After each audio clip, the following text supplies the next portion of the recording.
వైసీపీకి చెందినటువంటి మాజీ ఎంపీ విజయసాయిరెడ్డిపై వచ్చినటువంటి ఆరోపణలపై తాజాగా స్పందించారు చంద్రబాబు. అధికారంలోకి వచ్చి నెల రోజులు కాకముందే వైసీపీ గురించిన ఇంత ఘోరమైనటువంటి వార్తలు వినిపించడం చాలా బాధాకరమని, నిజంగా ఎవరైనా తప్పు చేసి ఉంటే మాత్రం అది చట్టానికి ఎవరైనా సరే ఒక్కటేనంటూ చంద్రబాబు స్పష్టం చేశారు. కానీ విజయసాయిరెడ్డికి సంబంధించిన ఈ విషయంలో ఆధారాలతో సహా ప్రూవ్ చేయాలని అయితే చెప్తున్నారు మన నారా చంద్రబాబు నాయుడు. ఈ విషయంపై ఆయన ఎలా స్పందిస్తారనేది చూడాలి. ప్రస్తుతం విజయసాయిరెడ్డికి సంబంధించి చంద్రబాబు మాట్లాడుతూ, వైసీపీకి సంబంధించిన కీలకమైన వ్యక్తిగా ఉండేవారు.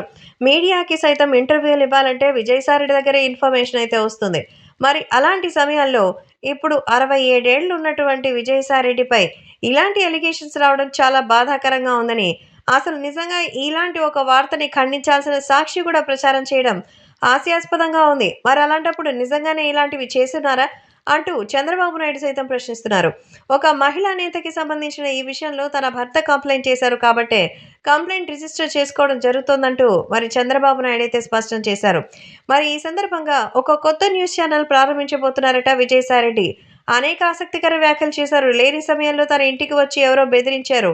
తాటాకు చెప్పలకు భయపడే వ్యక్తి విజయసాయిరెడ్డి కాదు. ఏ ప్రభుత్వ అధికారంలో ఉన్నా భయపడేదే లేదంటున్నారు. నా పేరు ప్రతిష్టలు దెబ్బతీసేందుకే ఇలా చేస్తోందని, 5 ఏళ్ల తర్వాత మళ్ళీ వైఎస్ఆర్సీపీ అధికారంలోకి వస్తుందని విజయసాయిరెడ్డి చెప్తున్నారని, మొదట్లో మీరు చేసిన తప్పులని సర్ది చెప్పుకోవాల్సింది పోయి మరి పార్టీకి సంబంధించినటువంటి విషయంపై మీరు మాట్లాడడం చాలా కామెడీగా ఉందంటున్నారు మన తెలుగుదేశం పార్టీకి సంబంధించినటువంటి నేతలు.